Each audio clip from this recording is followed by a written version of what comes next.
Guadalupe Contreras y Angélica Rivera en 11 Noticias Matutino.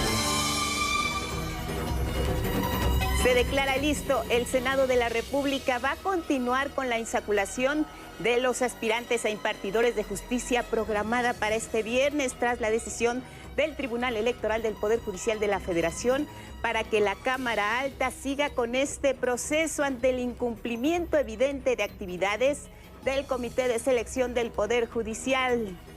Sus 5 integrantes renunciaron. Exhibe el Infonavit esquema de corrupción con despachos de abogados para realizar juicios masivos en contra de más de 300,000 derechohabientes. Derivaron en que más de 249,000 perdieran sus casas. Las denuncias siguen presentándose ante la Fiscalía General de la República. Destaca la presidenta Claudia Sheinbaum que no han aumentado las deportaciones de Estados Unidos a México a una semana del inicio del gobierno de Donald Trump. Refirió que en la última semana alrededor de 4,000 personas fueron repatriadas. La reciente aparición de la herramienta china de inteligencia artificial DeepSeek ha conmocionado al mercado de las tecnologías en Estados Unidos y Europa. En pocas semanas se ha ubicado en el primer lugar de las aplicaciones con más descargas para teléfonos móviles. El CENAR será sede del tercer encuentro internacional de escuelas de danza, que este año reúne a más de 40 instituciones. Se realiza del 28 de enero y hasta el 2 de febrero, conferencias, talleres y una gala en la clausura.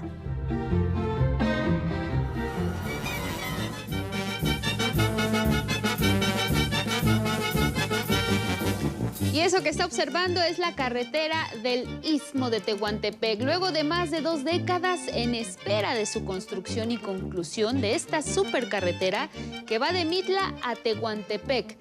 Ya se realizó la inauguración, lo hizo la presidenta Claudia Sheinbaum. Es una vía de comunicación que tiene 169.2 kilómetros de recorrido y va a permitir una mejor conectividad del puerto industrial de Salina Cruz con el centro de Oaxaca. Va a conectar la capital del estado con la región del Istmo y esto en un menor tiempo de traslado. Pasará de 4 horas y media a solo 2 horas y media.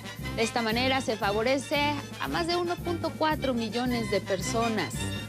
Al recorrerla también se aprecian los bellos paisajes que usted puede observar de este estado, característico por sitios arqueológicos como Mitla, Yagul y Monte Albán.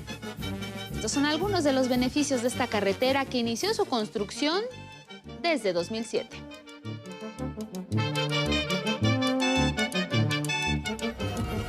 Nuestra pantalla, buenos días. Lía Vadillo, Jimena Raya, Magdalena Alejo son nuestras intérpretes en lengua de señas mexicana.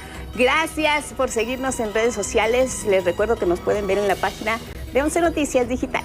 Y nos pueden seguir y escuchar también a través de Radio Instituto Politécnico Nacional. Estamos en el 95.7 de FM. Desde aquí les saludamos. También a quienes nos siguen más allá de nuestras fronteras a través de nuestra señal internacional. Aparece un código QR en la pantalla. Usted lo puede escanear y le lleva directamente a nuestro sitio. Ya sabe, compartirnos como todos los días su opinión y sus comentarios. Y pueden utilizar el hashtag 11 Noticias. Y su pregunta, mejor dicho, su respuesta a las preguntas que les hacemos todos los días es muy valiosa, es muy importante porque juntos hacemos este programa.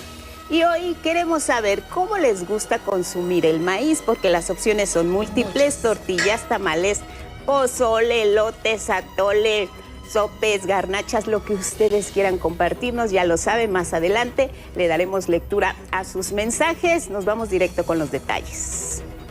Porque hoy es un día clave en el rumbo que tome la reforma al Poder Judicial. Hablamos de la decisión del Tribunal Federal Electoral que instruyó directamente, ahora ya, a la mesa directiva del Senado para que dé continuidad a este proceso de personas elegibles para participar en los comicios del 1 de junio. Y es que sabemos, hubo un incumplimiento del Comité de Selección del Poder Judicial para reanudar actividades. Pero también el tribunal ya vinculó al Senado para que sea este cuerpo colegiado el que lleve a cabo la insaculación pública de los aspirantes, que el Comité de Evaluación del Poder Judicial, que consideró pues que ya no tenía nada que hacer, no cumplieron los requisitos de idoneidad. La lista, precisó el Tribunal Electoral, se va a ajustar al número de postulaciones para cada cargo conforme a cada uno de los tres poderes y se va a someter a consideración finalmente, sí, del Pleno de la Suprema Corte de Justicia. Pero miren, el tribunal también determinó que en caso de que la Corte no dé trámite al proceso o no apruebe los listados, el Senado podrá remitir de manera directa las candidaturas al INE. Y mire, esta decisión del Tribunal Electoral fue celebrada por la presidenta Claudia Sheinbaum y es que refirió que con ese ordenamiento se van a salvaguardar los derechos de las personas que aspiran y que se inscribieron en el Comité del Poder Judicial. Y de tal forma se evita que la Suprema Corte de Justicia de la Nación pues trate nuevamente de frenar la elección judicial. Me parece muy bien que el Tribunal Electoral diga cómo salvaguardamos los derechos de estas personas que están participando, que decidieron participar e inscribirse en el Poder Judicial, que es una decisión de la Corte, como lo han venido haciendo, para que hubiera un esquema en donde se pudiera impugnar la elección de jueces, magistrados y ministros. Es un mecanismo para poner en duda la elección desde mi punto de vista. En tanto, el Senado de la República se declaró preparado y listo para realizar la insaculación de las y los aspirantes a la elección, pues esta elección judicial que ya está programada para este mismo viernes. Todas las personas que pasaron a la segunda etapa del Comité de Evaluación del Poder Judicial van a la insaculación directo. Y nosotros resolveremos quién haga esa insaculación. Magistradas y magistrados federales cuestionaron la nueva resolución del Tribunal Federal Electoral y es que consideran que la última palabra sobre el tema la debe tener la Suprema Corte. El Tribunal Electoral pretende hacer cumplir su resolución de manera paralela, de inmediato y de manera paralela a lo que haga el Comité de Evaluación. Número uno, está ignorando que el máximo tribunal del país, en el Poder Judicial de la Federación, es la Suprema Corte de Justicia de la Nación. Y a lo largo del día fueron ocurriendo más hechos relacionados con este tema. La instrucción del Tribunal Electoral y la respuesta del Senado obligó ya a los 5 integrantes de este Comité de Evaluación del Poder Judicial de la Federación a presentar su renuncia. Lo hicieron con carácter inmediato e irrevocable. El argumento fue la imposibilidad jurídica de continuar con el proceso de selección de los perfiles de quienes previamente sabemos se registraron, confiaron en esta elección de personas juzgadoras. En este documento que ve en pantalla, presentado al Pleno de la Suprema Corte de Justicia, los 5 integrantes de este comité de evaluación no dieron mayores detalles. Lo que sí señalaron es que es inviable la tarea que les fue encomendada, por lo que entonces ya solo les quedaba agradecer la oportunidad de haber participado en este ejercicio. El Comité de Evaluación del Poder Judicial de la Federación estaba integrado por Wilfrido Castañón León, Emma Mesa Fonseca, Mónica González Contró, Hortensia María Emilia Molina de la Puente y Enrique Pereda Trejo. Todos renunciaron.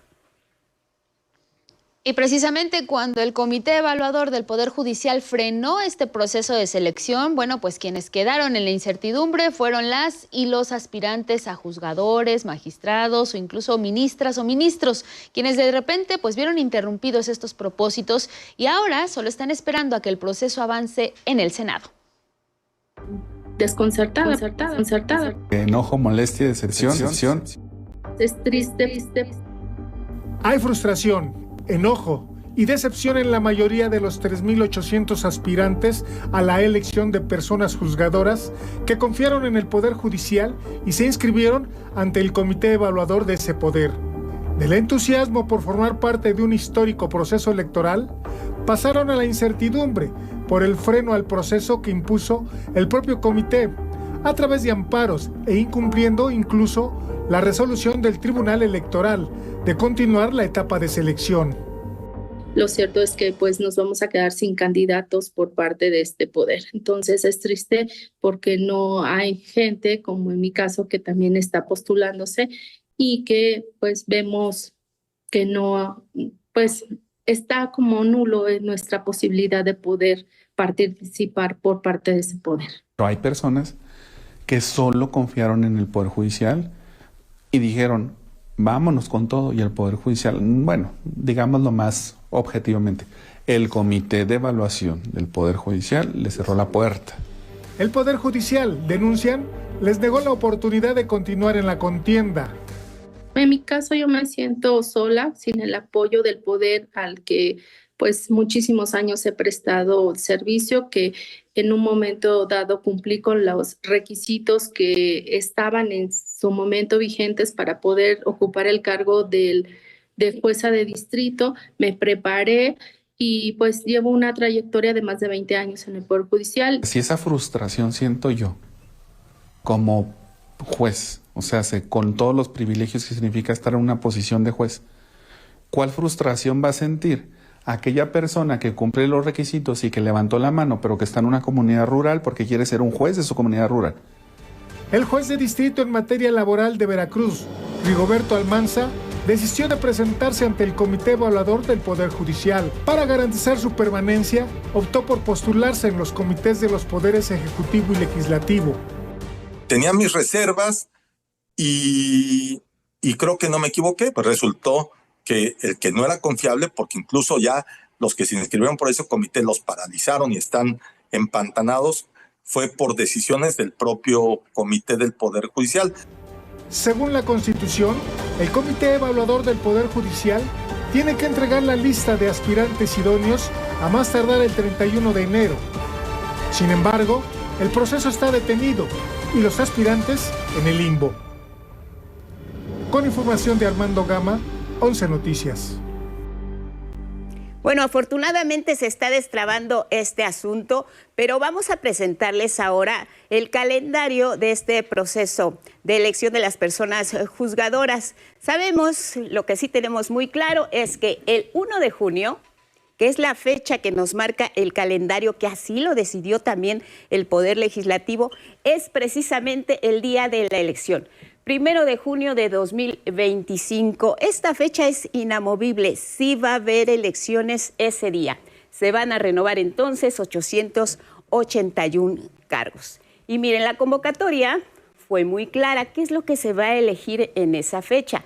9 ministras y ministros de la Suprema Corte, 5 magistraturas del Tribunal de Disciplina Judicial, 2 magistraturas del Tribunal Electoral del Poder Judicial de la Federación, 15 regionales, 464 de circuito y 386 jueces de distrito. Seguimos en la revisión de este calendario porque además se trata de comicios extraordinarios. ¿Qué es lo que nos dicen las fechas de este calendario? Un proceso electoral que nos marcaba, como bien decía Salvador, 31 de enero, vencía el plazo para conocer los nombres de candidatas y candidatos que cumplieron con los requisitos.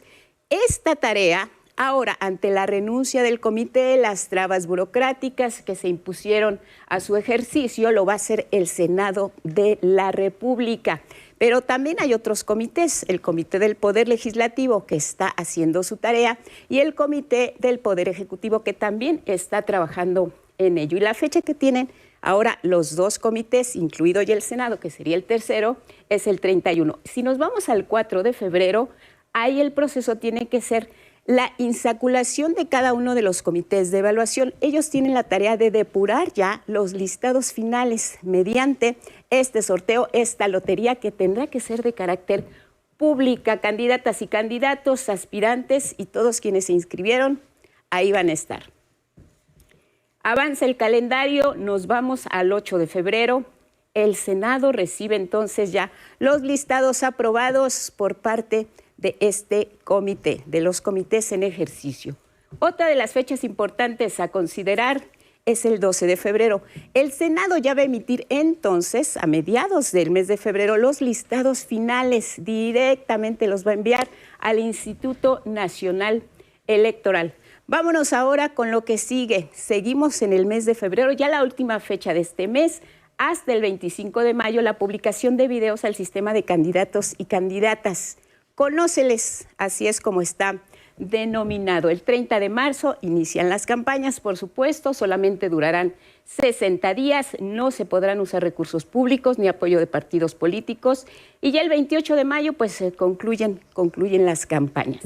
Y viene lo importante, ahí la sociedad tiene un peso fundamental. 1 de junio, la elección de las personas juzgadoras.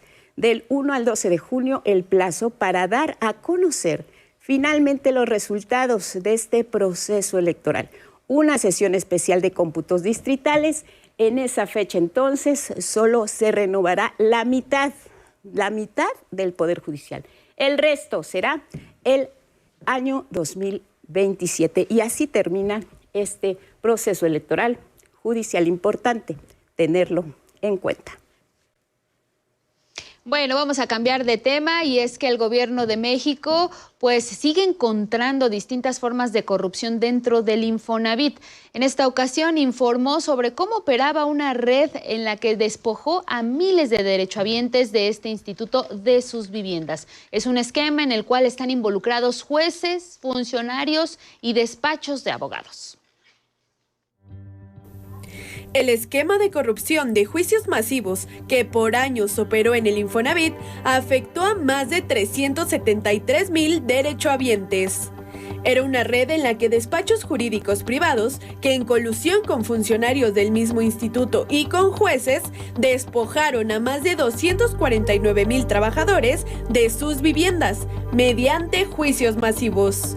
Dicha operación generó pagos ilegales por más de 29,263 millones de pesos a más de una veintena de abogados. Ante ello, el gobierno federal avanza presentando denuncias penales contra todos los implicados y busca resarcir el daño a las personas afectadas. Eso es para quien resulte responsable, dado que en algunos casos se presume el nombre de alguna persona que estuvo involucrada, pero queremos que la Fiscalía General de la República haga la investigación. Entonces se siguen presentando denuncias penales. En algunos casos hay nombres que se le dan a la Fiscalía y en otros pues que revisen integralmente quiénes son los responsables frente a estos fraudes para las y los trabajadores afiliados al Infonavit. ¿Cómo operaba el fraude de juicios masivos? Los despachos demandaron a más de 373,000 trabajadores que estaban pagando su crédito de vivienda y 302,000 fueron demandados en una entidad diferente a donde residían, para evitar que ellas y ellos fueran notificados de los procesos en su contra y así no pudieran defenderse. Así, miles de personas perdieron sus viviendas. 6 estados concentran el 82% de esas demandas fraudulentas en el país. En Coahuila iniciaron 167,232 juicios, de los cuales 157,446 eran de otros estados. Le sigue Jalisco con 76,000 demandas, de las que más de 59,000 eran de otras entidades. Nayarit con más de 61,000, Baja California con más de 17,000, Ciudad de México con más de 13,000 y Morelos con más de 6,000.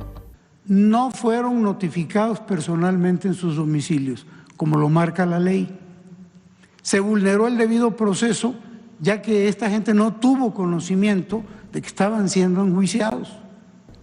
Y al no tener conocimiento del juicio, pues el proceso se aceleró y rápido estos despachos ganaron el proceso, a partir de un procedimiento irregular y corrupto. Los despachos que más dinero recibieron durante estas operaciones son GAPSA con más de 2,000 millones de pesos, Beamber con 1,140 millones de pesos, SD con 1,095 millones de pesos, Aguilar con 1,066 millones de pesos e ILS con 1,028 millones de pesos. 11 Noticias, Karen Ballesteros. Y miren, en contraste, en febrero va a iniciar la construcción de más de 125,000 casas proyectadas para este 2025. Es parte del programa Vivienda para el Bienestar, con el que se buscarán edificar 1 millón de casas habitación. 500,000 las va a construir la Comisión Nacional de Vivienda, otras 500,000 Infonavit y también el Foviste. La Secretaría de Desarrollo Agrario, Territorial y Urbano, a cargo de Edna Elena Vega Rangel, informó que ya se cuenta con 318 predios de reserva territorial, que equivalen a 2,769 hectáreas. Por su parte, el comisionado nacional de vivienda, Rodrigo Chávez Contreras, detalló que durante este año se van a construir 50,000 viviendas en 18 entidades del país. Se otorgarán 100,000 apoyos de mejoramiento de vivienda a 10 municipios del Estado de México durante el primer bimestre del año. La construcción de 18,500 viviendas inicia en febrero, 12,000 en marzo y en abril serían más de 19,500. La vocal ejecutiva del Foviste, Javnelí Maldonado Mesa, destacó que se apoyará a más de 400,000 personas que presentan problemas para el pago de sus créditos hipotecarios. Bueno, pues así nos vamos a la pausa, es muy breve. Regresamos con más información esta mañana aquí en el 11 y les recordamos que tenemos nuestra pregunta del día muy oportuna. El próximo lunes pues estamos de megapuente y mucha gente pues ya está preparándose para los tamales. Y bueno, un ingrediente es el maíz. Así es, además de que pues el maíz es parte de nuestra cultura culinaria, también pues de nuestras raíces, claro. Y por eso es que hoy les preguntamos, además de que en un momento más vamos a abordar este asunto del maíz transgénico, les queremos preguntar pues cuál es la forma en la que ustedes prefieren consumir el maíz. ¿Es en pozole? Hace ratito te faltan los esquites, claro. Muy ricos, por supuesto. Así es que compártanos su opinión y regresamos después de la pausa. Volvemos con más aquí en el 11.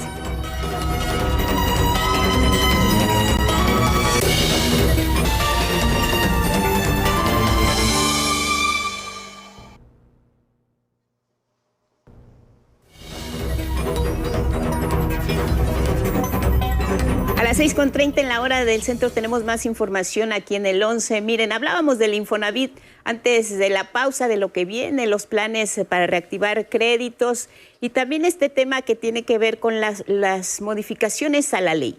Por lo pronto, militantes del PAN, encabezados por su líder nacional, Jorge Romero, bloquearon media hora la avenida Barranca del Muerto aquí en la Ciudad de México, protestando por la iniciativa de reforma a la ley del instituto.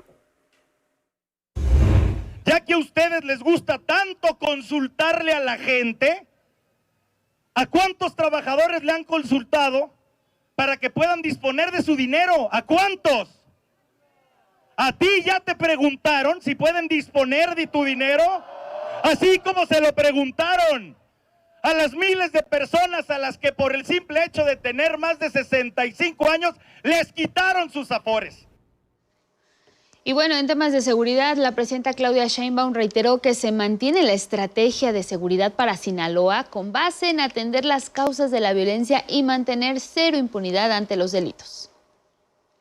Y decirle al pueblo de Sinaloa que estamos trabajando todos los días, que sabemos y lamentamos la situación que están viviendo, pero que no solo es una preocupación, es una ocupación permanente. Llegaron más refuerzos a Sinaloa y estamos trabajando todos los días para construir la paz en Sinaloa. En la conferencia de prensa matutina de este lunes, la presidenta se refirió a las movilizaciones del fin de semana que fueron en Culiacán, allí donde cientos de personas pues demandaron que se restablezca la paz en esa entidad. Sheinbaum Pardo recordó el origen de la nueva ola de violencia que fue la captura de Ismael El Mayo Zambada, cofundador del Cártel de Sinaloa.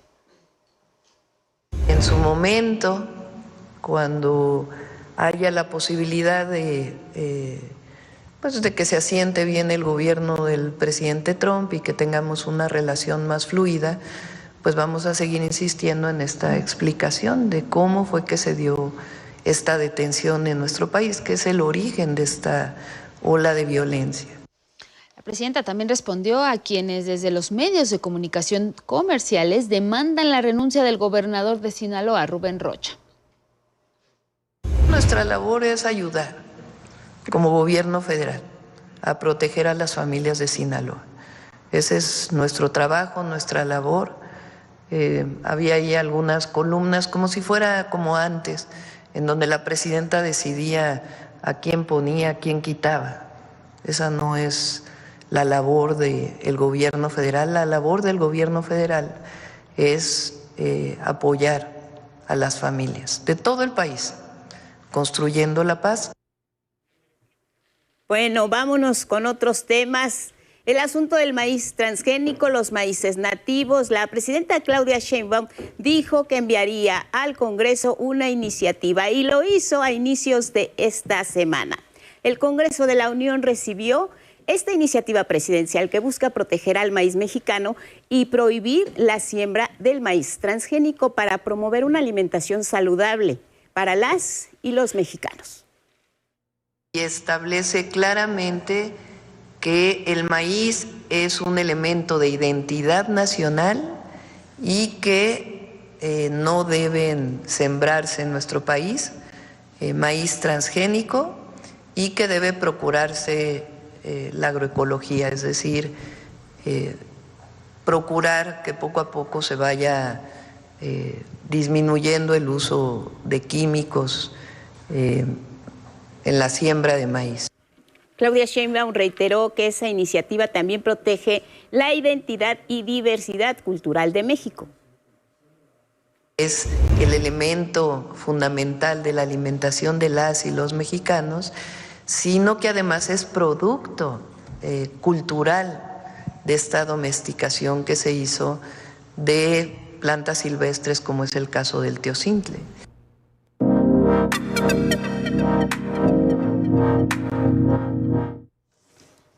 Y precisamente para seguir hablando sobre este tema, agradecemos la comunicación con Ana Begier. Ella es especialista del Instituto de Biología de la UNAM para poder abordar pues este asunto de la iniciativa presidencial, cómo frenar la comercialización y también el consumo del maíz transgénico. Ana, buenos días, bienvenida.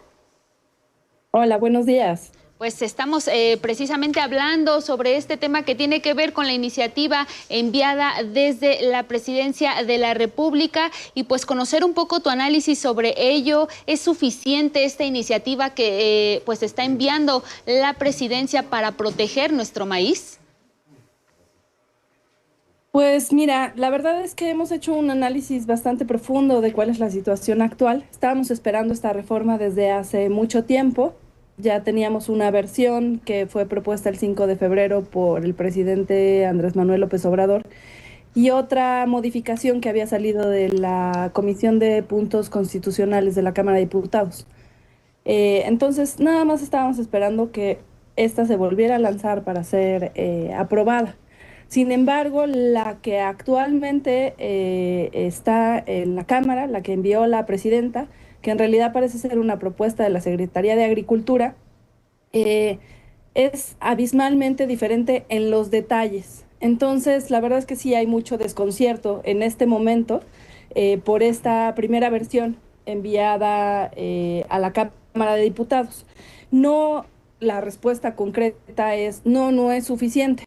Lo que necesitamos es que el maíz sea protegido por completo, su diversidad biológica y los procesos que originan y mantienen la diversidad en él. Y esto incluye a la cultura, incluye al ambiente, incluye a las semillas, incluye a todo lo que nos hace hoy en realidad que digamos que el maíz es nuestro elemento de identidad nacional.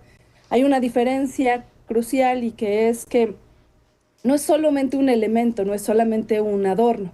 Las versiones anteriores reconocían que el maíz es nuestro alimento básico y que el consumo humano es muy importante. La cultura alrededor del maíz es relevante. Sin embargo, aunque considerando en el texto anterior a la modificación que se queda solamente es un textito, lo que se pone como ensamblado dentro de la Constitución, en esa parte solamente queda que es un elemento de identidad nacional y queda desprotegido en realidad por otro problema, y es que dice maíz transgénico solamente. Y hemos llamado al maíz transgénico como si fuera el maíz genéticamente modificado, porque es más corto, porque es más fácil de entender, porque ya lo tenemos en nuestras mentes, y parece ser que de muy mañosamente, al revés de las otras versiones, como te digo, que decían que se protegía del consumo, se protegía que hubiese trazabilidad, que no hubiese flujo transgénico hacia nuestros maíces nativos y se protegía que no se cultivara. En esta iniciativa solamente se protege que no se cultive, pero además se le llama transgénico y no maíz genéticamente modificado como el transgénico. De tal manera que hay muchísimas otras tecnologías que pueden llegar a ocurrir, se le pueden hacer al maíz, que pueden llegar a los maíces nativos, que son modificaciones genéticas, modificaciones que el maíz con las que no ha evolucionado, no ha estado durante todo el tiempo, no sabemos cuál es la consecuencia al consumirlas, pero que en el mundo se están soñando de nuevo con que no tienen problemas, ¿no? Entonces, hace 30 años nos dijeron los transgénicos son lo máximo, van a solucionar todos los problemas del mundo y son seguros, nos prometieron que eran seguros. Hoy por hoy tenemos una amplia presencia de transgenes, o sea, de información que ha contaminado nuestros maíces, está en baja frecuencia, nos puede causar bastantes problemas en el futuro, y llega otra tecnología que nos dicen, esta sí, ahora va a ser segura, esta es la buena, la otra no era, tenían razón, ¿no? Entonces, a todas esas nuevas tecnologías se está abriendo la puerta con esta modificación. La verdad es que es un detalle en las palabras, pero es muy importante. Necesita la nueva versión decir maíz genéticamente modificado, como el transgénico es posible, pero maíz genéticamente modificado es lo correcto y quedaría entonces cercano a lo que se pretendía. Como les digo, quita un montón de asuntos que también deben ser protegidos y que lo más preocupante es que puedan seguir llegando transgenes hacia los maíces nativos. No hay ninguna protección para ese tema tampoco. Ana, ¿qué tal? ¿Cómo estás? Buenos días. A mí me gustaría preguntarte, Ana, este maíz genéticamente modificado que esperemos que pues el eco de quienes conocen del tema también se refleje en las modificaciones, porque finalmente pues es una iniciativa que se puede ir enriqueciendo, estará en el Congreso y esperamos que haya la oportunidad de aportar más por los especialistas. Este tema del maíz genéticamente modificado es en realidad un negocio para las transnacionales disfrazado de bondades acerca de los posibles o presuntos beneficios que podría traer. Si no es seguro, ¿qué se está buscando con su implementación en un país como México, donde el consumo per cápita es de 365 días del año, 3 veces al día? En fin, ¿cuál es el panorama tú que ves en este tema, viéndolo desde el punto de vista del negocio que pudiera representar para quienes pues no conocen y no les interesa más que el tema económico, Ana? Mira, es muy buena pregunta. En este momento todo el mundo está dominado por básicamente 4 grandes empresas que son los que tienen la capacidad de vender esta semilla y sus paquetes tecnológicos, o sea, todo lo que lo acompaña es vendido por contrato por estas mismas empresas. Sin embargo, son muchísimas más personas las que lo cultivan en Estados Unidos. Y en este momento, pues esas personas no tienen alternativa. Básicamente quien manda son las empresas que deciden lo que van a sembrar, la semilla que se va a vender, y ellos eligen lo que hay en el mercado. Eso es exactamente lo que no nos puede pasar en México, que nosotros perdamos nuestras semillas y seamos dependientes de qué nos quieren vender y no tengamos la independencia cada año, cada ciclo de haber guardado nuestras semillas, seleccionado lo que nos interesa, ahí se selecciona lo que queremos comer cada año, ¿no? Y sembramos conforme a nuestras fiestas, conforme a todo, ¿no? Sin embargo, nosotros estamos con el Convenio de Diversidad Biológica, en el Protocolo de Cartagena, que nos ha, en teoría, protegido bastante bueno, sobre todo legalmente nos ha protegido, porque nuestra ley de bioseguridad es un espejo en algunas partes de este protocolo, nos ha protegido también de la importancia de lo que es el centro de origen, que el centro de origen debería de cuidarse. Ahora estas empresas se han quedado básicamente con los países que aceptaron dar sus semillas, ¿no? Y entonces hay muchos países que son dependientes de este cultivo. Y entonces es un lujo para ellos quedarse con la diversidad del centro de origen. Dominar el centro de origen termina siendo el dominio completo del cultivo. De otra manera, en muchos otros momentos, cuando han fallado las semillas que se han llevado para otro lado, se puede regresar a las áreas de diversidad y, por ejemplo, han fallado porque, no sé, hay una plaga que se come todo el maíz en algún lugar y entonces se regresa a un lugar y se busca la resistencia y entonces se lleva para sembrar. Ese es uno de los grandes valores que tienen los centros de origen para el mundo. Claro. Esa es una de las grandes razones por las que les gustaría apoderarse de México y de su diversidad y que nosotros seamos dependientes de sus semillas. Es la última manera de colonizar en este mundo, es ponerle banderitas a la información genética y hacer suyo un cultivo milenario solamente por tener una modificación, ya lo pueden patentar como propio y vender al resto del mundo y vendernos a nosotros.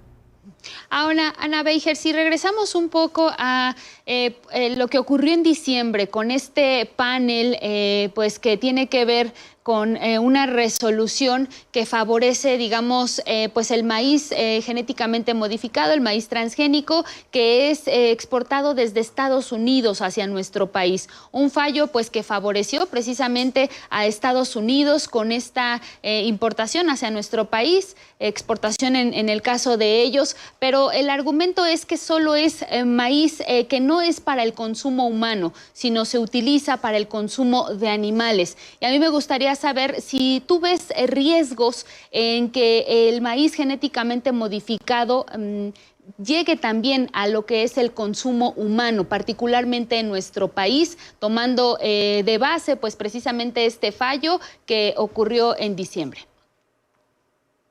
Sí, mira, es muy importante que nos enfoquemos en que el panel de controversia que puso Estados Unidos contra México fue sobre un problema al hacer el trámite de México. México impuso una medida, propuso una medida en realidad interna, que es, por favor, que no se mezcle el maíz que viene importado para darle de comer a los animales en el consumo de las personas. Eso quedaba prohibido. La otra cosa es que paulatinamente en el futuro, con investigaciones, se iba a ir sustituyendo todo el maíz transgénico que sí importamos para los animales por algo más seguro. De tal manera que esas son las únicas dos partes de los decretos, ¿no? O sea, no, sí. En México hubo un decreto que era para el maíz transgénico y el glifosato, no se impugnó la siembra, o sea que nosotros, la prohibición de la siembra, digamos, en este momento hoy, sin la reforma constitucional, sigue vigente ese decreto, ¿no? También lo del glifosato, hubo muchísimos temas alrededor. Finalmente fueron solamente estos dos. Estados Unidos dijo, no siguieron el proceso para avisarme cuáles son las medidas que van a tomar y esto me afecta a mi comercio. Entonces, México efectivamente no había seguido ese proceso, tenía que demostrar que sí lo había seguido, pero discutió en el camino que había muchas razones importantes para que se hubiesen tomado esas medidas. Y esas razones son que los maíces transgénicos no están evaluados para el consumo humano de las maneras en las que en México consumimos. Esto me refiero a 3 veces al día, en una diversidad de preparaciones, de manera casi directa, ¿no? No es lo mismo consumir un aceite hecho de maíz que un elote, ¿no? Entonces, todas estas maneras que son muy, que el organismo llega casi entero, ¿no? A nosotros, y además llega lleno de plaguicidas, de muchos de ellos, no solamente el glifosato, de muchos que son muy perjudiciales para la salud, y entonces México demostró que estos plaguicidas que llegan son malos para la salud humana y además no están evaluados.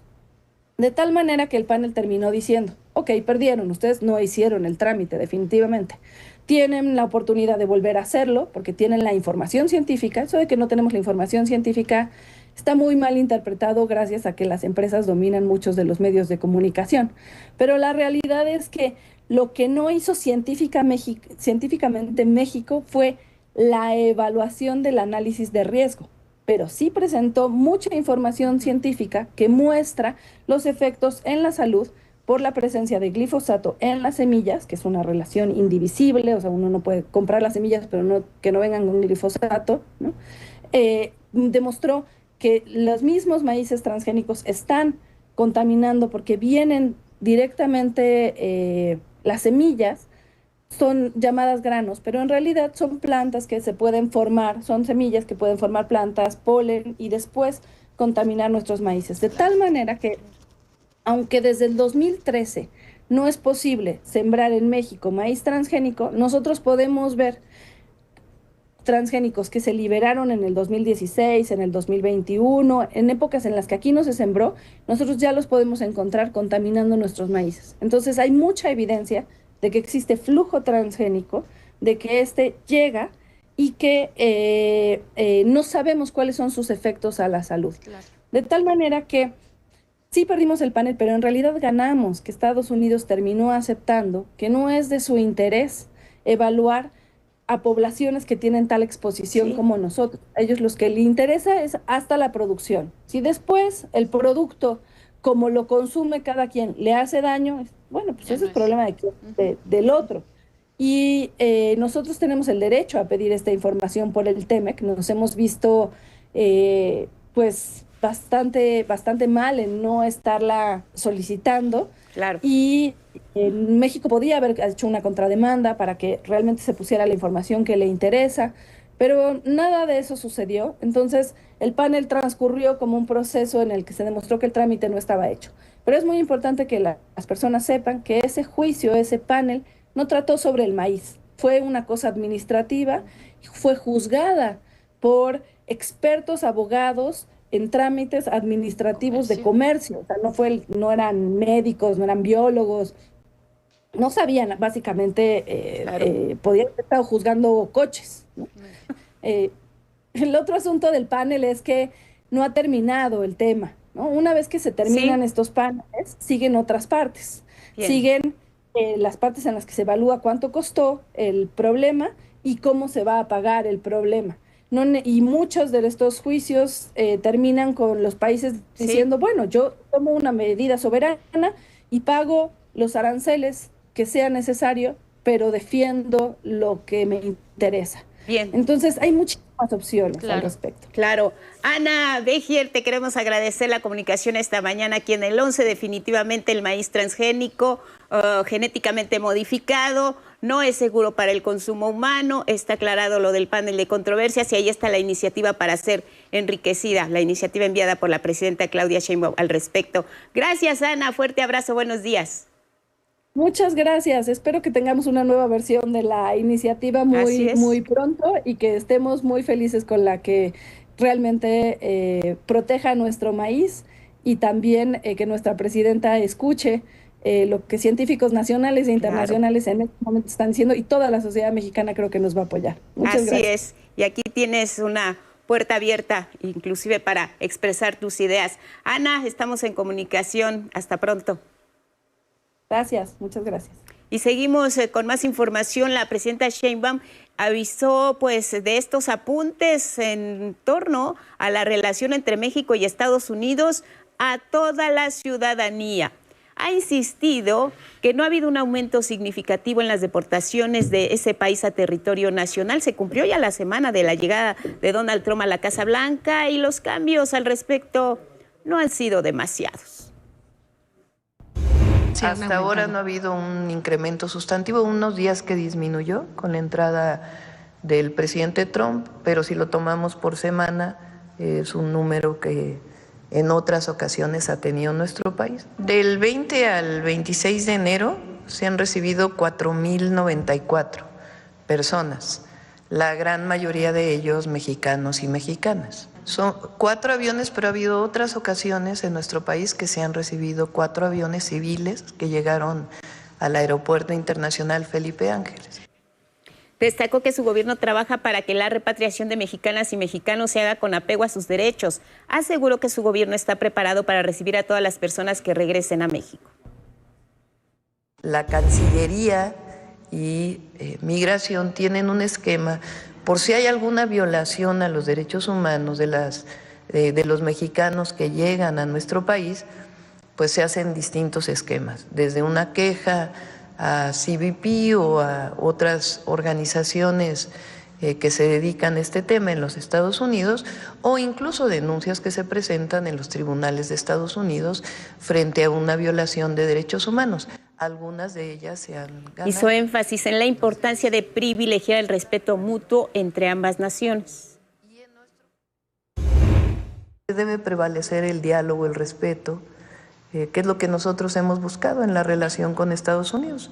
El diálogo, el respeto, siempre con nuestros principios de defensa de nuestra soberanía. La presidenta reconoció el acuerdo al que llegaron los gobiernos de Colombia y Estados Unidos para recibir a migrantes. Esto tras la tensión que se vivió el fin de semana entre ambas naciones, luego de que el presidente de Colombia, Gustavo Petro, se negara en principio a recibir 2 aviones militares con colombianos deportados por Estados Unidos. Donald Trump respondió con la amenaza de aranceles 25 al 50% a los productos de Colombia. Nos parece bien que se haya llegado al final a un acuerdo entre el gobierno de Colombia y el gobierno de Estados Unidos. A nadie no es buena pues ni las tarifas ni otros mecanismos. Entonces finalmente lo que entiendo es que ayer por la noche se llegó a un acuerdo entre ambos gobiernos, actuar siempre con la cabeza fría, defendiendo la soberanía de cada país y el respeto entre las naciones y los pueblos, eso es muy importante. Y con América Latina pues siempre vamos a mantener una relación. Nosotros tenemos un...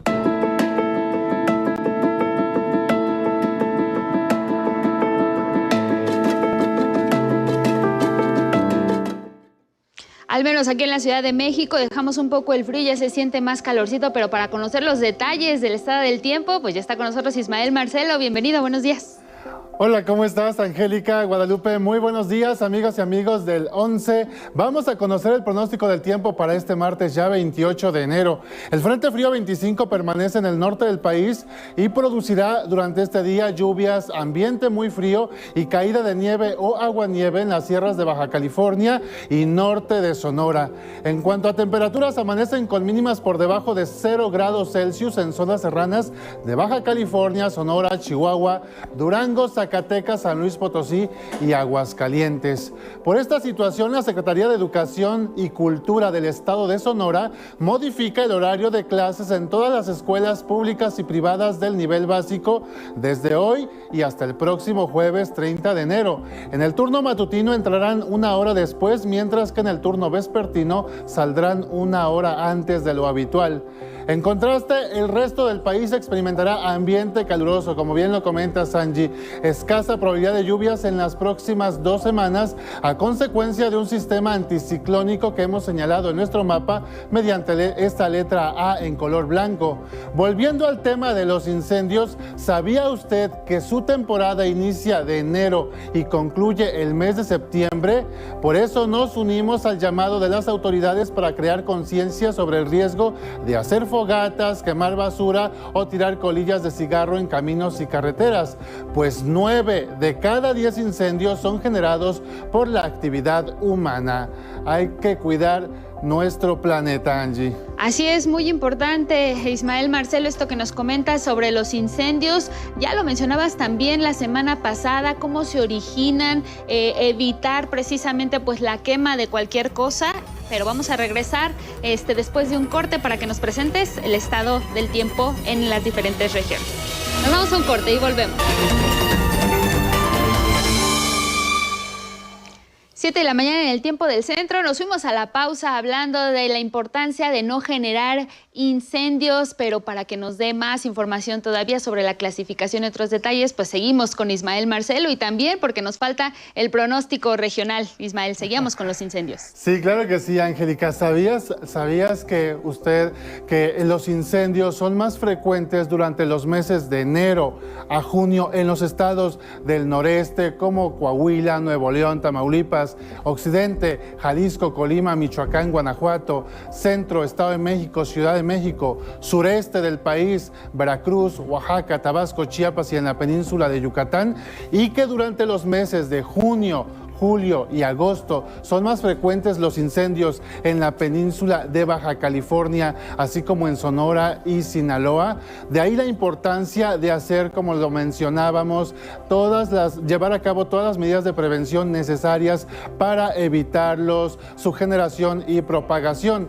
En su casa también puede llevar a cabo acciones para evitar incendios al interior de los hogares, como por ejemplo, hay que desconectar todo tipo de enchufes mientras no se usen, pues un sobrecalentamiento de los enchufes podría generar una chispa y pues de ahí también podría originarse un incendio en el interior de los hogares.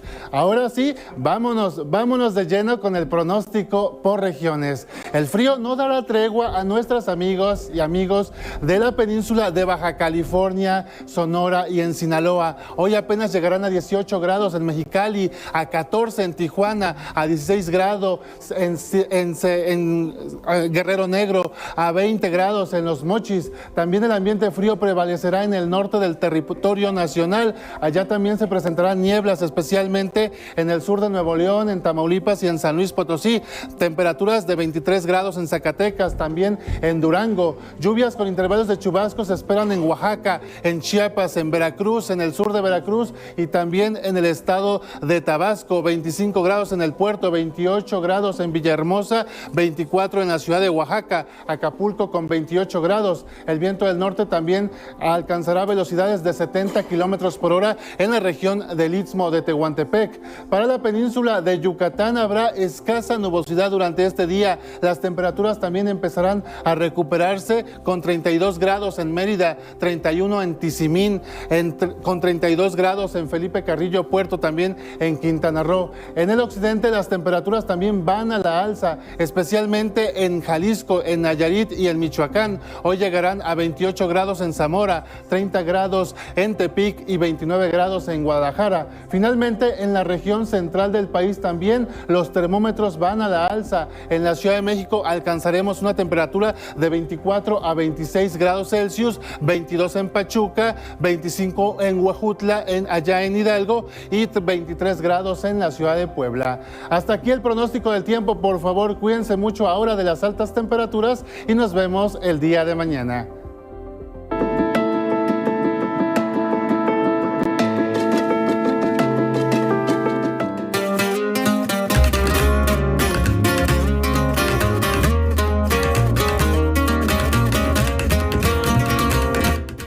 ¿Tú crees? Hoy iniciamos la sección cultural con una pregunta para Miguel de la Cruz. Qué caray. ¿Cómo estás, Miguel? Bien. Esa era... No, más complicada, pero tú dominas todos los temas culturales. Viene la segunda. A ver, ¿crees que tengamos ya en puerta una Elisa Carrillo, un Isaac Hernández? Porque pues son nuestras figuras en la danza y yo creo que hasta ahora, tú me dirás, son las únicas que han destacado a nivel internacional. ¿Cómo estás? Esa es otra pregunta. La tercera. La tercera. Bueno, pues muy buenos días. Buenos días a todos. Días. Fíjate que habría que revisar afuera cuántos mexicanos hay. Sí. Porque hace un año presentamos una nota aquí de un bailarín mexicano que a los 21 años comenzó su carrera y es primer bailarín en el ballet de San Diego. Ajá. Caso insólito porque se empieza a los 3 años. Él empezó a los 21 y aún así es primer bailarín de esa compañía. ¿Te sabías de él? Mexicano. Y así hay muchos casos, seguro. Lo mismo en Estados Unidos que en Europa. Lo que pasa es que de repente brillan más unos que otros y hacen más labor unos que otros. Exactamente. Venir a hacer Danzatlán, por ejemplo, es una labor de Elisa Carrillo, ¿no? Pero sí amerita una revisión a ver cuántos hay, quiénes son. Y por lo pronto, pues hay quienes ya están trabajando en ello y de eso nos informas esta mañana también. Exactamente, de eso tenemos la siguiente información. Fíjense, lejos de poner a prueba y calificar coreografías o la destreza de jóvenes bailarines y bailarinas, es importante crear fuentes entre las distintas agrupaciones para construir en conjunto. Esta es la apuesta del Encuentro Internacional de Escuelas de Danza, que este año reúne a más de 40 instituciones de todo el país que imparten esta disciplina artística. En México y en el mundo hay muchísimos concursos de danza. Se han vuelto muy populares a todos los niveles, a nivel profesional, educación formal, de todos los estilos de danza, pero nosotros precisamente lo que buscamos es esa no competitividad, con el afán principal de intercambiar experiencias, de intercambiar ideas, de mostrar nuestro trabajo. Entre las actividades que contempla este encuentro habrá un curso intensivo para estudiantes, talleres para docentes, mesas redondas y presentaciones de danza. Como cada año, se invita a una escuela proveniente de otro país. Esta ocasión tocó el turno a la Royal Winnipeg Ballet de Canadá. Uno de nuestras primeras figuras de la danza en México, Jaime Vargas, que fue primer bailarín de la Compañía Nacional de Danza, también fue primer bailarín de esta compañía hace ya varios años. Ahora es uno de los principales maestros y directivos de la compañía. La inauguración será hoy a las 2 de la tarde y las actividades durante 6 días. El viernes y sábado habrá presentaciones de las danzas para el público y el domingo será la gala de clausura con participación del ballet de Amalia Hernández, la Compañía Nacional de Danza. Esto será en el Centro Nacional de las Artes. Los horarios se consultan en las redes sociales del Centro Nacional de las Artes. Vámonos al libro del día. Es El Tesoro del Abuelo, de Patricia Carlos Domínguez. Se presenta este mediodía en el Museo de Arte Popular. Este libro en voz de su autora.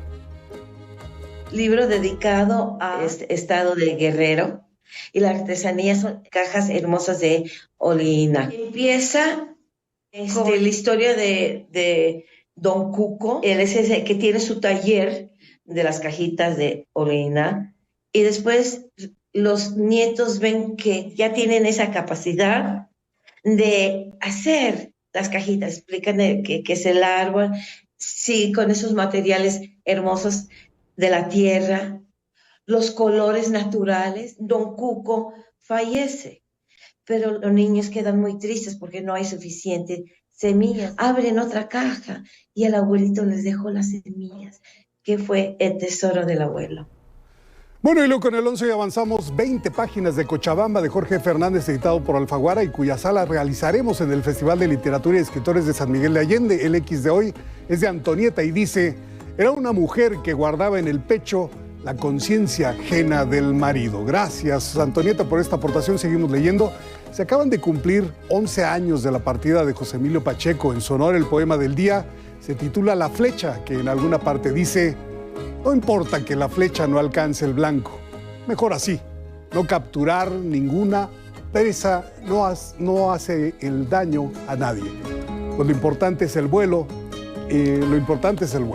Quien lo solicite lo comparto por X, @Miguel D, solo la D, L, A Cruz. Hasta aquí Cultura. Muy buenos días. Miguel, no te pongas nervioso porque vienes bien acompañado. Saludos, Andrea, tu pequeña que anda por ahí. Anda por ahí, ¿verdad? Me Hola, brinqué Andrea. un renglón y ya no quedó el ritmo del poema, pero bueno, José Te va a Emilio regañar, Pacheco, Te va a jalar las yo orejas. creo que sí. ¿Es estricta? Bastante. Ándale. O sea, me dijo, me dejas el celular porque te voy a grabar. Entonces ya no lo traje, ¿no? Por eso, porque no pudiste echarle un repaso al poema. Al poema. Mañana lo digo mejor. Mañana nos vemos, Miguel. Gracias. Gracias. Buen día. Buen día. Tenemos más. Así es, y es que vámonos con otros temas, porque ante los embates del gobierno de Donald Trump, activistas y organizaciones civiles en Estados Unidos han intensificado sus acciones para defender a nuestras y nuestros connacionales. Activistas y organizaciones migrantes se manifiestan en diversos puntos de Estados Unidos para enfrentar a posibles redadas del Servicio de Migración. Denuncian arrestos para hacer expulsiones express sin cumplir con el debido proceso, que dura hasta un año ante una corte de migración desde el momento en que un juez emite una orden de deportación. Pues ser un incentivo para que ICE realice redadas más indiscriminadas, no enfocándose en personas que ya tenían una orden de deportación, sino indiscriminadamente utilizando el perfilamiento racial, entrando a las comunidades, lo cual es algo muy dañino. Este domingo el Servicio de Migración ICE arrestó a 956 personas en operativos realizados en 12 ciudades. Las autoridades dicen que fueron miembros de pandillas y personas con antecedentes penales. En este momento, se está concentrando en amenazas a la seguridad pública y a la seguridad nacional. Vamos a hacerlo de manera prioritaria, como prometió el presidente Trump, pero a medida que se abra esta brecha, habrá más arrestos en todo el país. Los activistas no confían en sus palabras. Homan no reveló cada nombre de los 956 arrestados, por lo que desconocen si en realidad todos tienen antecedentes penales. Desde el barrio mexicano La Villita en Chicago, llaman a las y los paisanos a estar alertas. Pues se prendieron los focos rojos de que en esta comunidad es posible que la migra intente ingresar a lugares como escuelas, hospitales, iglesias. Advirtieron que podrían ocurrir incursiones de agentes federales en escuelas, como la del viernes pasado en una primaria de Chicago. No lo podemos permitir, no es aceptable y se deben generar todos los protocolos, y es lo que estamos pidiendo, que se ponga en función todos los protocolos para defender a nuestros niños. En Dallas, Texas, cientos de paisanos con banderas de México protestaron contra las redadas y las deportaciones. Al grito de México, México, demandaron que se decrete a Dallas como ciudad santuario y que sus autoridades no colaboren con la migra. 11 Noticias, Federico Campbell Peña. ¡Viva la raza!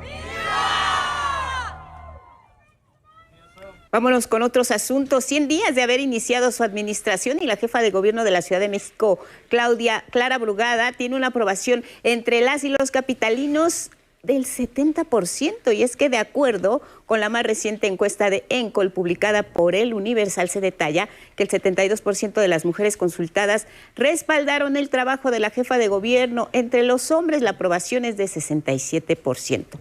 En la misma encuesta se preguntó qué opinión se tenía del ejercicio de gobierno de la presidenta Claudia Sheinbaum, y ahí el 79% aprobó la gestión de Sheinbaum Pardo. Y de ese mismo universo de personas, 68% por su parte aprobó la gestión de Brugada en la capital. Además, entre las y los capitalinos consideran que los principales atributos de la jefa de gobierno son que es una mujer trabajadora, que está preparada para el cargo y que es cercana a la gente. Los temas educativos y de transporte público, rubros en los que mejor desempeño tiene Clara Brugada, mientras que el abasto de agua, la seguridad pública, temas en los que debe de poner mayor atención aquí en la capital del país. Y bueno, es necesario ordenar las concesiones de agua para cumplir los objetivos del Plan Nacional Hídrico. Esto es lo que aseveró Alicia Bárcenas, secretaria del Medio Ambiente. Todo esto está orientado, yo diría, a una visión de país, a una visión transformadora, en donde el agua deje de ser vista como una mercancía y que podamos superar esa visión neoliberal del manejo de nuestros recursos naturales para pasar a una visión más humanista y participativa. Al inaugurar el foro Transformando el régimen del agua en México hacia una ley general de aguas y reformas a la ley de aguas nacionales, Efraín Morales, director de la Conagua, destacó la importancia del Programa Nacional de Tecnificación, ya que 76% del agua que se usa en México es para el campo. Que parte del agua que nosotros podamos recuperar se destine para recargar nuestros acuíferos y también sea destinada para el consumo humano. Entonces, ahí radica la importancia de este Programa Nacional de Tecnificación. Nosotros calculamos que con este programa vamos a poder recuperar hasta el 50% del agua que actualmente se está utilizando en el campo. Eduardo Vega, académico de la UNAM, advirtió que sin presupuesto público sería difícil cumplir los objetivos del plan. Sin presupuesto, esto va a ser muy difícil. Por lo tanto, yo, educada y atentamente, quiero combinar a quienes deciden más presupuesto significativo para la Comisión Nacional del Agua. Se encuentra con nosotros la maestra. Este es el primer foro de 13 que se realizarán en todo el país en las que participan gobierno, sector privado, academia y organizaciones sociales.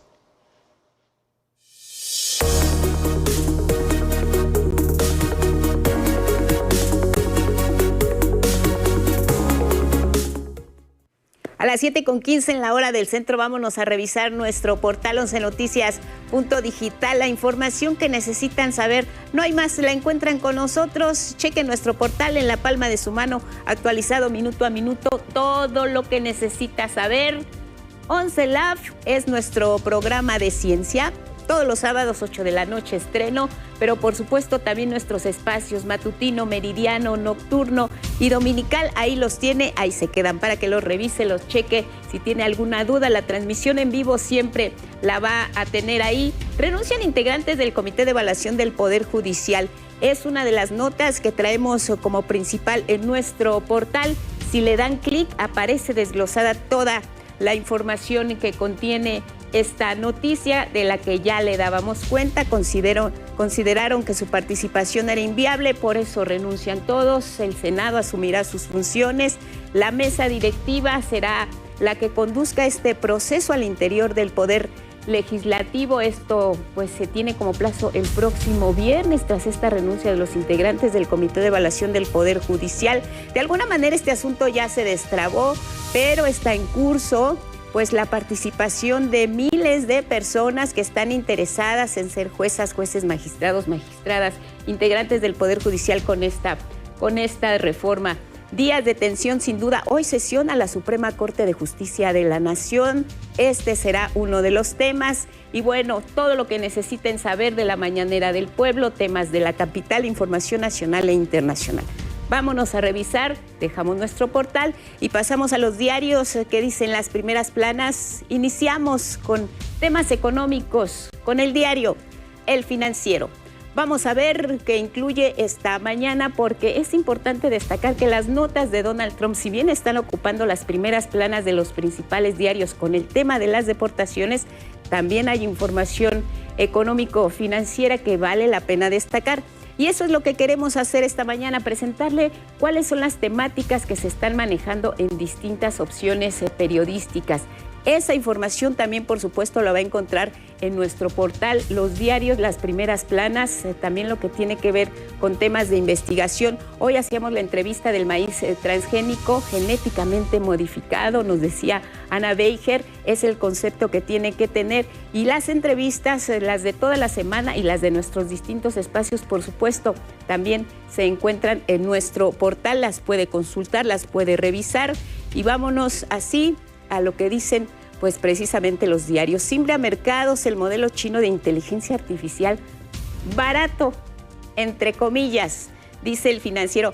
Hablamos de esta aplicación. DeepSeek hace temblar a Nvidia, que es también una de las firmas que por lo pronto ya está perdiendo. Los números se van a rojo. La presencia de los chinos en todos los ámbitos y en inteligencia artificial, pues qué decirles. Donald Trump dice que va a invertir millones, miles de millones de dólares en este tema, pues por lo pronto los chinos ahí van pisando fuerte. 589 millones de dólares en un día.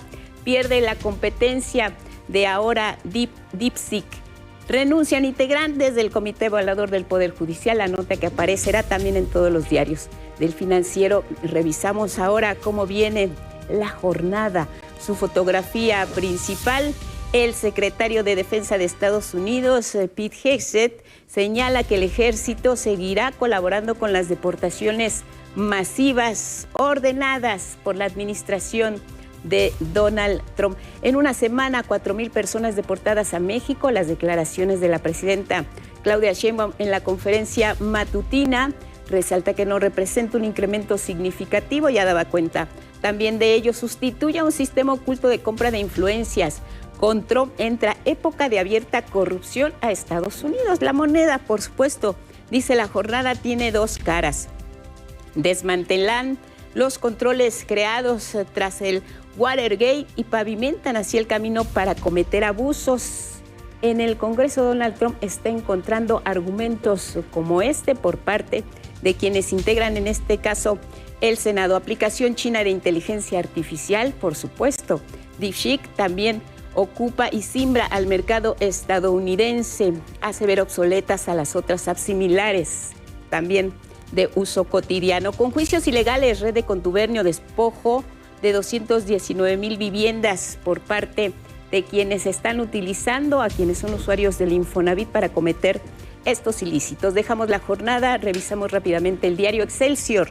Así se presenta, Tribunal Electoral del Poder Judicial ordena al Senado insacular candidatos del Poder Judicial a Cámara Alta. Será, dice Excelsior, la que continúe con este proceso de selección en curso. Hasta el 31 de enero tienen para realizar el sorteo y ya están listos para ello. DeepSeek revienta burbuja tecnológica, tendencia en todos los periódicos esta nota de inteligencia artificial. No maquilla un hasta luego. También tiene información que tiene que ver con los espectáculos. Reta la biología. Pues Mahomes, que está ahí al frente de quienes están disputando ya el Super Bowl, otro de los temas que también es noticia en los diarios de Excelsior. Finalmente revisamos lo que trae el Universal. Y así se presenta, por plan de Trump se desbordan peticiones de refugio en México. La Comar está encargada de facilitar el asilo a quienes desean ya quedarse en México ante el freno que está representando el cruce a los Estados Unidos. Haitianos, venezolanos están aquí en nuestro país, colombianos también quieren quedarse, no quieren regresar a sus países de origen y ahora pues las autoridades que prestan el asilo y el refugio en México pues tienen saturadas sus oficinas, están en Chiapas y están también en Naucalpan, en el Estado de México, y los trabajos pues son a marchas forzadas. Reformas hacen perder al país en pacto con la Unión Europea. Y bueno, la cotización de nuestra moneda, un lunes, dice el Universal, un lunes para el olvido en los mercados financieros, 20.67 el tipo de cambio. Dejamos las planas, tenemos más. Y bueno, vamos con otros temas, y es que con la firma del Acuerdo Nacional para fortalecer la formación profesional, el conocimiento tecnológico y la innovación, se concreta una anhelada alianza entre los pilares de la sociedad mexicana, el gubernamental, académico y productivo. Y a continuación les compartimos precisamente las voces de las y los involucrados. A todas y todos los asistentes. Para atender las necesidades sociales y del sector productivo, las Secretarías de Educación Pública y de Ciencia, Humanidades, Tecnología e Innovación firmaron con el Consejo Coordinador Empresarial y la Asociación Nacional de Universidades e Instituciones de Educación Superior el Acuerdo Nacional para fortalecer la formación profesional, el conocimiento tecnológico y la innovación. El titular de la SEP, Mario Delgado, afirmó que este acuerdo representa una oportunidad para hacer de la educación un pilar de desarrollo nacional. Requiere que sus planes y programas de estudio y que sus investigaciones, tanto básicas como aplicadas, sean más pertinentes al estar asociados a los sectores que son estratégicos para el desarrollo nacional. Esto nos pone ante la necesidad de repensar el tipo de profesionistas y de técnicos que México necesita, lo cual nos conduce a rediseñar la oferta educativa. Consideró que la educación dual, que combina la teoría de la escuela con la práctica en las empresas, presenta las ventajas que se requieren. La titular de la CECITI, Rosaura Ruiz, señaló en la importancia de impulsar la educación dual en todos los niveles educativos. Y también quiero incluir al posgrado. Se menciona poco, pero necesitamos tener también doctores, maestros en las empresas. También ahí ellos pueden culminar su formación y necesitamos ese tipo de pensamiento. El titular de la ANUYES destacó que este convenio permitirá armonizar el diálogo que requiere el Plan México a nivel académico y político. Este instrumento constituye un excelente punto de partida para crear los mecanismos operativos necesarios para una concertación tripartita que construya de manera integral tanto las estrategias como los medios de ejecución requeridos para poner en sintonía las exigencias técnico-profesionales que demanda el sector productivo con el potencial formativo que poseen nuestras instituciones de educación superior.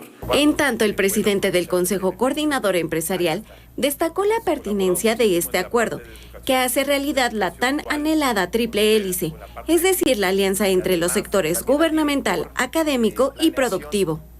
¿Y cuál es la gran apuesta y la gran necesidad? Talento humano. con carácter digital. O sea que más oportuno no puede ser este convenio. En este gran esfuerzo compartido será necesario un fuerte impulso a la educación dual. En su oportunidad, el director general del Instituto Politécnico Nacional, el doctor Arturo Reyes Sandoval, coincidió en la importancia de fortalecer la educación dual y dijo que el Politécnico ya trabaja en ello. Conscientes de las necesidades actuales de la sociedad y la economía, el Politécnico trabaja de manera prioritaria en la pertinencia y actualización de planes y programas de estudios, manteniéndonos a la vanguardia en campos de la inteligencia artificial, electromovilidad y semiconductores. La firma de este convenio fue atestiguada por representantes de las 244 instituciones educativas pertenecientes a la ANUYES, así como representantes del sector empresarial e industrial y embajadores de diversos países. Con información de Judith Hernández, 11 Noticias. Una enfermedad que ha acompañado a la humanidad es la lepra o mal de Hansen, que aún está presente en al menos 120 países, con más de 200,000 nuevos casos cada año. Aunque ya hay cura para este padecimiento, los estigmas siguen arraigados. Tenemos la historia. Hay un padecimiento que todos quieren ocultar ante el estigma que pesa sobre el mal de Hansen, mejor conocido como lepra. El estigma viene, pues, a veces relacionado con la religión, ¿no? Siempre se comparaba al enfermo de lepra con la lepra del alma, con el castigo, etcétera. Y entonces, pues, eso no hemos logrado erradicar realmente. El prejuicio y el estigma no se han erradicado. La lepra es considerada por los organismos internacionales como enfermedad tropical desatendida, aún presente en más de 120 países que en conjunto notifican más de 200,000 nuevos casos al año. En México, la cifra es de alrededor de 200 anuales. Aunque se ha descrito su presencia en regiones tropicales, la Organización Mundial de la Salud la relaciona con la pobreza. En México, la mayoría de los casos están en Guanajuato, Nayarit, Sinaloa y Guerrero. Visitamos mucho el estado de Guerrero, donde vemos un buen número de enfermos y tenemos publicado, por ejemplo, el caso de una familia de 3 generaciones, los abuelos, los padres, los hijos con lepra. ¿Por qué? Porque lo adquirieron en la familia y porque seguramente nunca han recibido el tratamiento temprano y no han cortado, pues, la transmisión de la enfermedad. Causada por la bacteria Mycobacterium leprae, la lepra afecta principalmente la piel y los nervios periféricos que intervienen en la movilidad. Una de sus características principales es la pérdida de sensibilidad. Es decir, el paciente se quema, se lastima, porque se lastima pero no siente. Entonces, esa es una manifestación muy importante. Y señalo que la manifestación neurológica o la afección de los nervios periféricos es la más importante, pero tampoco es muy conocida por los neurólogos, porque no sé por qué no tienen, por los neurólogos, porque no sé por qué no tienen oportunidad de ver muchos enfermos de lepra. La lepra se transmite por las gotículas expulsadas por la boca y nariz, cuando hay un contacto estrecho y frecuente con una persona infectada que no haya recibido tratamiento. Si el paciente no se trata, puede causar discapacidad progresiva y permanente. Sin embargo, es curable. La lepra se cura. La lepra se cura, claro, hay pacientes que no hacen un tratamiento completo y entonces pueden recaer de la enfermedad. Pero si el paciente es muy obediente en su tratamiento y se cura, pues ya realmente desaparece la enfermedad. Atrás quedaron los leprosarios, lugares donde se encerraban a los pacientes. Actualmente existen tratamientos efectivos y los pacientes pueden llevar una vida normal. Este 26 de enero se conmemoró el Día Mundial contra la Lepra. 11 Noticias, Araceli Aranday.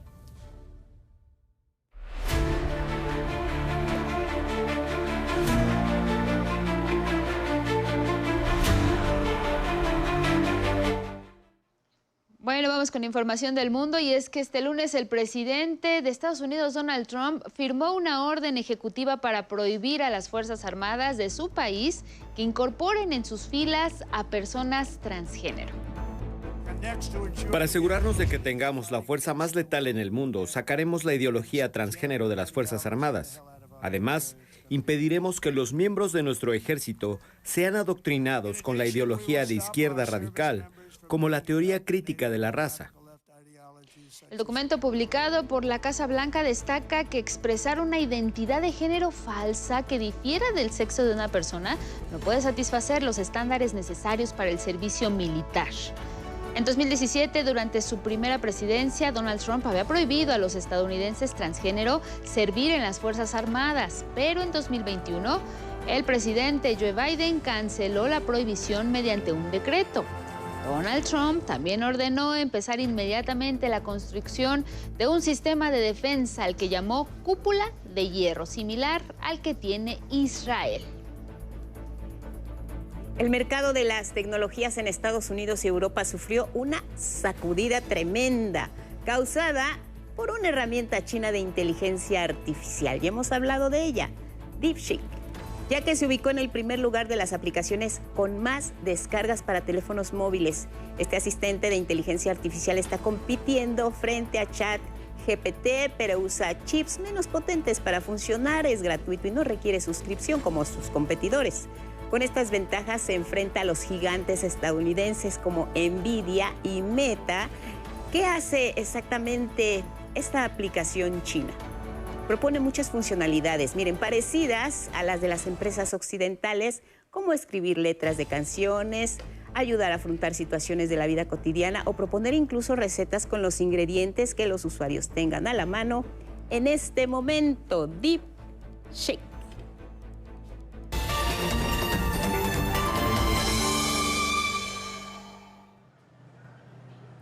En información de último minuto, el presidente de Colombia, Gustavo Petro, informó en X que connacionales migrantes arribaron al país. Escribió: son colombianos, son libres y dignos y están en su patria donde se les quiere. El migrante no es delincuente, es un ser humano que quiere trabajar y progresar, vivir la vida. En breve tenemos más detalles aquí en los espacios del 11.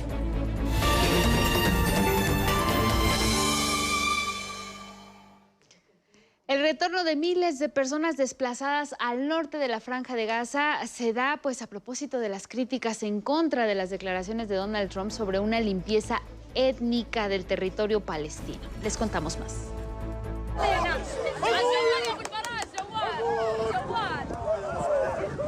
Terminó un año de separación para estos hermanos, alejados por la invasión militar israelí a Gaza. Pudieron reunirse luego que Israel y Hamás acordaron permitir el paso de miles de personas a esa región a cambio de la liberación de 3 rehenes israelíes el próximo jueves. Así como en 2023, miles de personas fueron desplazadas del norte a sur por órdenes repentinas del ejército israelí. En las últimas horas comenzaron a regresar a sus hogares a pesar de saber que encontrarán ruinas. Intentaremos encontrarle a nuestro gato un lugar adecuado para dormir y descansar después del sufrimiento.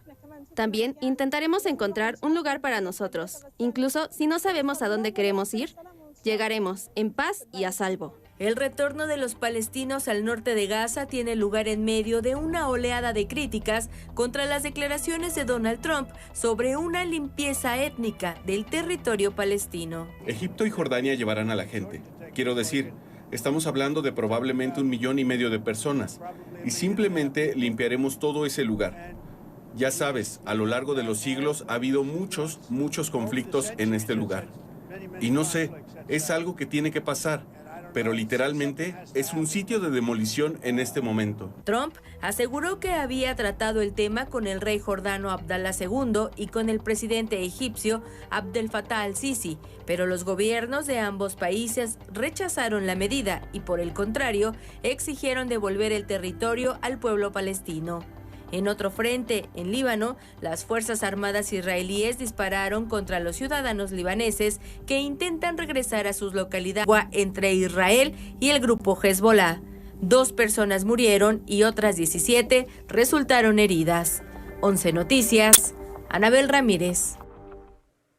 En Polonia se realizó una solemne ceremonia para recordar el 80 aniversario de que las tropas soviéticas liberaron a los prisioneros del campo de exterminio nazi en Auschwitz. Ante líderes del mundo, el presidente polaco Andrzej Duda llamó a mantener viva la memoria de este hecho histórico para que nunca más ocurra una catástrofe humana como esta. En ese lugar, durante la Segunda Guerra Mundial entre 1941 y 1945, murieron 1.100.000 personas, en su mayoría judíos. Sobrevivientes del campo de exterminio pidieron parar los mensajes de odio y advirtieron sobre el riesgo del avance de partidos neonazis en Europa.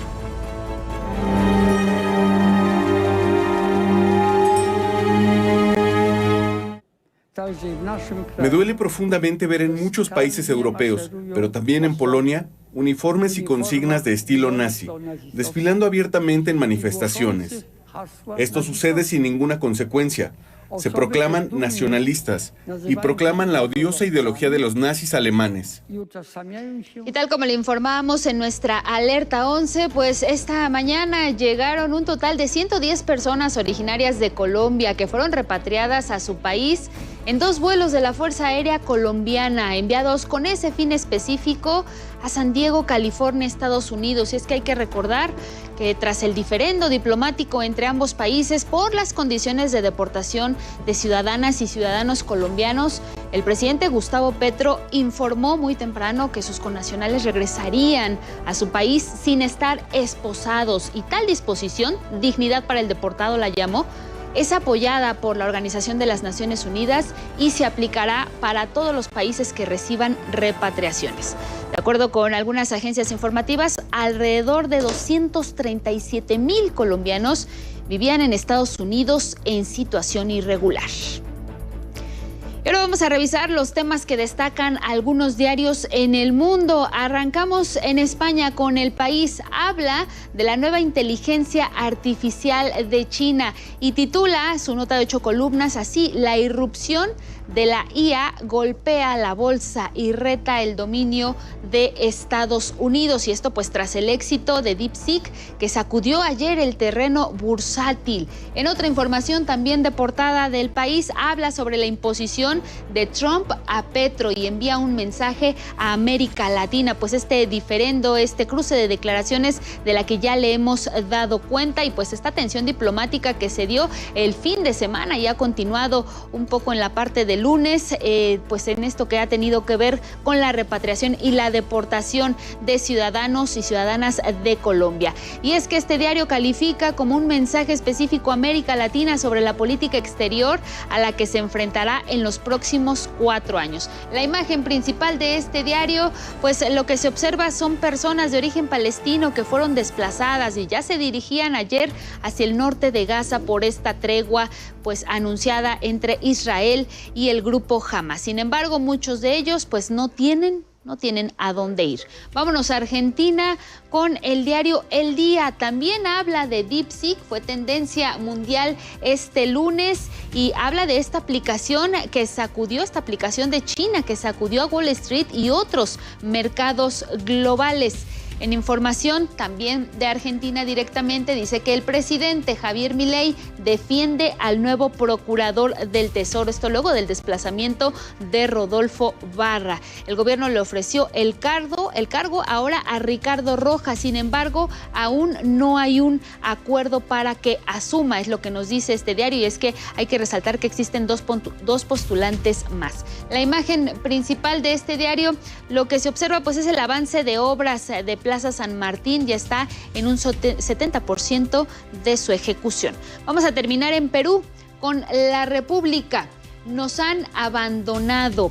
Y es que pretende reponer a los jueces sin rostros, que se presentó un proyecto de ley para preservar la identidad de los fiscales y jueces en los procesos contra el crimen organizado. Sin embargo, algunos han señalado que la propuesta vulnera la Convención Americana de Derechos Humanos. En otra información también de portada de este diario, investigaciones contra mí son carpetas de circo. Esto es lo que señala este periódico por la intervención médica que ha generado una investigación en su contra por abandono de cargo. Y es que Dina Boluarte, la presidenta de ese país, insiste en que no se trató de un procedimiento estético. Aquí dejamos estos temas que están resaltando los diarios y ahora seguimos con más información.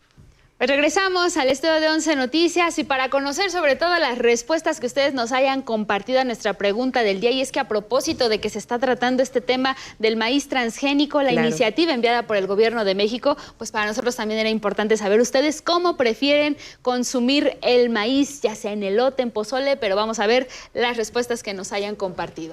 Viene de ahí. Iniciamos revisando las que fueron en redes sociales como Facebook. Carmen Luna, en todas las formas que ustedes mencionan. Carmen, de acuerdo contigo. Muchas gracias por su respuesta y vamos a ver la siguiente. María Teresa Martínez, de todas esas formas y más. El pinole, las palomitas, los esquites, etcétera. Qué rico, ya se nos antojó. Mira, puras mujeres. Vámonos, Julio, perfecto. Julio Tuzo López, él prefiere unos tamalitos de maíz. Ya vienen los tamales. Mariana Zamudio, en todos esos alimentos que menciona, también en sopes, enchiladas, chilaquiles, etcétera. Es que hay una gran variedad. Gracias por la respuesta. Y nos vamos con Beatriz Anguiano, en tortillas sobre todo, y seguramente ahí le mete taquitos, pues unos tlacoyitos, sopecitos. ¿Qué le gusta más en tortillas? El quesito también. Mónica Mendoza, somos hijos del maíz y en todas sus formas es delicioso. Gracias, Inteotl. Amo los tlacoyos y si son de haba, mejor. Por supuesto, los tlacoyos, lo más rico.